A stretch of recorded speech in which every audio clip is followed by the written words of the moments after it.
জুলাই যোদ্ধা সুরভিকে যেভাবে চক্রান্ত করে ফাঁসানো হচ্ছে, বাংলাদেশের জুলাই যোদ্ধাদের পিঠের উপর ভর করে বর্তমান যে ইউনূস সরকার বসে রয়েছে, ইউনূস সরকারের প্রশাসন বসে রয়েছে, তারা কি আঙ্গুল চষে?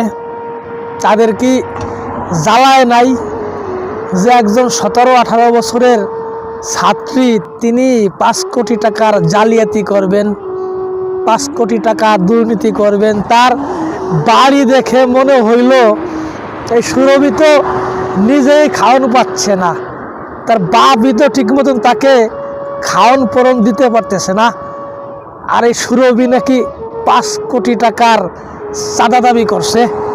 লজ্জা! ইউনূস সরকারের জন্য লজ্জা, বর্তমান প্রশাসনের জন্য লজ্জাকর। বাইসে থাকার চেয়ে মরে যাওয়া ভালো।